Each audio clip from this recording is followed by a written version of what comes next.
Viewers, मेरा नाम है डॉक्टर मोहम्मद जुहैब और आप देख रहे हैं TZ वेटनेरियन। आज हम लोग 5th सेमेस्टर का टॉपिक पढ़ने जा रहे हैं तोगा वायरिडी, जो कि वेटनरी बायोलॉजी में पढ़ाया जाता है और इसका जो सब्जेक्ट है वो है माइक्रोबायोलॉजी और कोड है इसका माइक्रो 301। चलिए देखते हैं कि तोगा वायरिडी क्या है। तोगा वायरिडी एक वायरस की फैमिली है और यहाँ पर जो तोगा वर्ड है ये जैपनीज जबान से निकला है और इसका मतलब है रूबेला। और यहाँ पर जो वायरिडी लफ्ज है ये लातीनी जबान यानी कि लैटिन लैंग्वेज से निकला है और इसका मतलब है वायरस फैमिली। जो भी वायरस की फैमिली होती है उसको वायरिडी से शो किया जाता है, जैसे कि तोगा वायरिडी, फेलावो वायरिडी, इस तरीके से वायरिडी लगाकर हम लोग उसको फैमिली में इंक्लूड कर देते हैं। अब ये जो तोगा वायरिडी है इसमें मजीद दो जीनस आते हैं, यानी कि दो जेनरा आते हैं, दो इसकी टाइप्स हैं। एक है अल्फा वायरस और दूसरा है रूबी वायरस। अल्फा वायरस में 24 स्पीशीज आती हैं, यानी कि अल्फा वायरस के 24 टाइप्स हैं, और जबकि रूबी वायरस जो है वो उसकी एक ही स्पीशी है और उसका नाम है रूबेला वायरस। जो अल्फा वायरस है ये आर्थ्रोपोड बॉर्न डिजीज कॉज करता है, यानी आर्थ्रोपोड के जरिए ये अपनी ट्रांसमिशन करवाता है। आर्थ्रोपोड में ये आएगा और आर्थ्रोपोड के जरिए यानी कि मॉस्किटो वगैरह के जरिए ये फिर ट्रांसफर हो जाएगा दूसरे होस्ट में, जो उसके ससेप्टेबल होस्ट होंगे। और वो कौन से हैं? वर्टिब्रेट्स, यानी कि ये एनिमल्स और ह्यूमंस दोनों में डिजीज कॉज कर सकता है। वर्टिब्रेट में वो जानदार आ जाते हैं जिनकी रीढ़ की हड्डी होती है, जैसे कि तमाम एनिमल्स और उसके अलावा ह्यूमन, ये इसमें वर्टिब्रेट्स में आ जाते हैं। और ये जो डिजीज कॉज करता है उसमें से एक डिजीज है रोज रिवर फीवर, तो ये डिजीज कॉज करता है। और भी बहुत सारे डिजीज कॉज करता है, लेकिन हमारी जो इंटरेस्ट की चीजें हैं वो ये हैं। उसके बाद आते हैं रूबी वायरस। रूबी वायरस की एक ही स्पीशी है और उसको बोला जाता है रूबेला वायरस, और यही रूबेला ही जापानीज जबान के लफ्ज तोगा से निकला है। ठीक है, ये डायरेक्ट कांटेक्ट और एरोसोल के जरिए ट्रांसमिट होता है। इसको ट्रांसमिट होने के लिए, फैलने के लिए किसी भी मॉस्किटो वगैरह की जरूरत नहीं होती। ये डायरेक्टली हवा के जरिए ही एक जानदार से दूसरे जानदार में ट्रांसफर हो जाता है, और ये सिर्फ ह्यूमंस में डिजीज कॉज करता है, ये एनिमल्स में डिजीज कॉज नहीं करता। और ह्यूमन में कौन सी डिजीज कॉज करता है? ह्यूमन में रूबेला डिजीज कॉज करता है, जिसको हम लोग जर्मन मीजल्स भी कहते हैं। आप पिक्चर बोर्ड पे देख सकते हैं कि जर्मन मीजल्स किस तरीके से देखा जा सकता है। अब आ जाते हैं इनके वायरस के स्ट्रक्चर की तरफ कि इनका जो वायरस स्ट्रक्चर होगा वो कैसा होगा। तो इसका जो वायरस है ये इन्वेलप्ड वायरस है, यानी कि जो वायरस है उसमें सबसे पहले उसका जेनेटिक मटेरियल आ जाता है। जेनेटिक मटेरियल के बाद उसका कैप्सिड आ जाता है। ये इसका आइकोसाहेड्रल कैप्सिड है, ये इसका आइकोसाहेड्रल कैप्सिड है।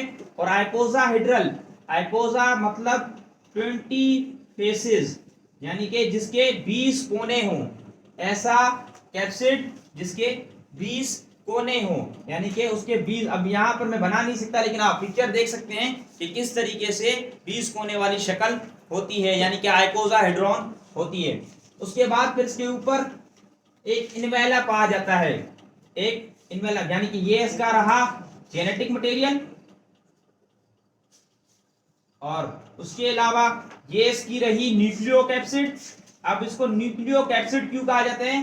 क्योंकि ये जो जेनेटिक मटेरियल है, जो न्यूक्लिक एसिड है, उसकी कवरिंग है, इसीलिए इसको बोलते जाते हैं न्यूक्लियोकैप्सिड। वैसे इसके जनरल नाम कैप्सिड है, लेकिन उसको न्यूक्लियोकैप्सिड इस वजह से कहा जाता है कि ये न्यूक्लिक एसिड को कवर करता है। तो ये इसका न्यूक्लियोकैप्सिड हो गया। और इसके ऊपर जो ये सर्कल मैंने बनाया है ये है इन्वेलप। तो ये जो वायरस है ये इन्वेलप्ड वायरस है, यानी इसकी कैप्सिड एक और लेयर से कवर्ड होगी और उसको बोलेंगे इन्वेलप। ये इन्वेलप लिपिड का बना हुआ है, और ये जो न्यूक्लियोकैप्सिड है ये प्रोटीन का बना हुआ होता है। और यहाँ पर ये जो जेनेटिक मटेरियल है इसका, ये है सिंगल स्ट्रैंडेड आरएनए।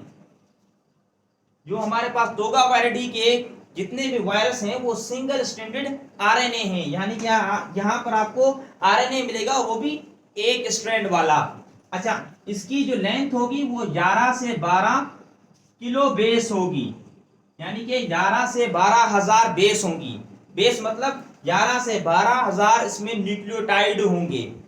जो छोटे मॉलिक्यूल्स होते हैं ना, जो मिलकर जेनेटिक मटेरियल बनाते हैं, यानी एक मॉलिक्यूल दूसरा मॉलिक्यूल तीसरा मॉलिक्यूल, ये न्यूक्लियोटाइड मिलकर क्या बना रहे हैं, एक आरएनए बना रहे हैं। तो इस वाले केस में कितने मॉलिक्यूल होंगे, 11,000 से 12,000 बेस यहाँ पर मौजूद होंगी।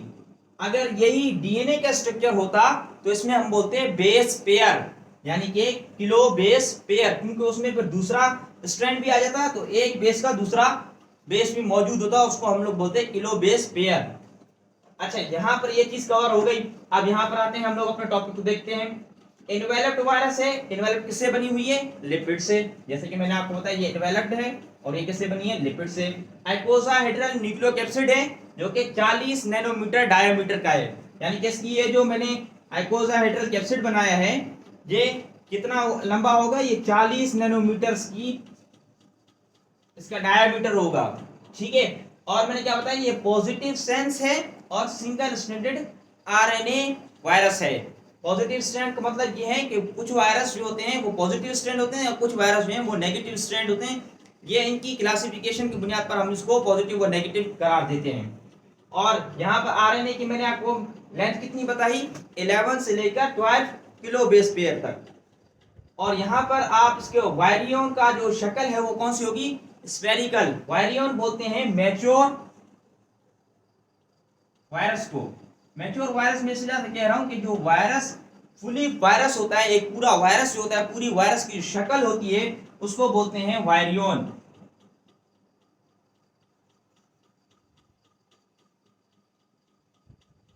Mature virus structure is called as virion. ये किस तरह का होता है, स्फेरिकल होता है और इसकी जो डायमीटर होता है वो कितना होता है, 70 नैनोमीटर। यानी ये पूरा वायरस जो होगा इसका जो डायमीटर होगा, ये डायमीटर होता है, ये कितना होगा, 70 नैनोमीटर। और सिर्फ अगर इसकी बात करें कैप्सिड की, तो कैप्सिड का कैप्सिड का डायमीटर कितना होगा, 40 नैनोमीटर। तो ये इसकी सारी बातें थी। और दूसरी एक बात मैं ऐड करना चाहूंगा, इसमें स्पाइक्स भी निकले हुए होते हैं, इसमें स्पाइक्स भी बने हुए होते हैं जो कि अटैचमेंट के लिए इस्तेमाल होते हैं। जब किसी सेल पर ये अटैक करता है तो उसके साथ अटैचमेंट करता है, वो स्पाइक्स के जरिए ही करता है। तो ये थी आज की हमारी वीडियो जो कि तोगा वायरिडी पर थी। उम्मीद आपको समझ आई होगी। कोई भी बात अगर समझ नहीं आई हो तो आप कमेंट सेक्शन में लिख सकते हैं। नेक्स्ट वीडियो तक के लिए दीजिए मुझे इजाजत। अपना ढेर सारा ख्याल रखिए। अल्लाह हाफिज।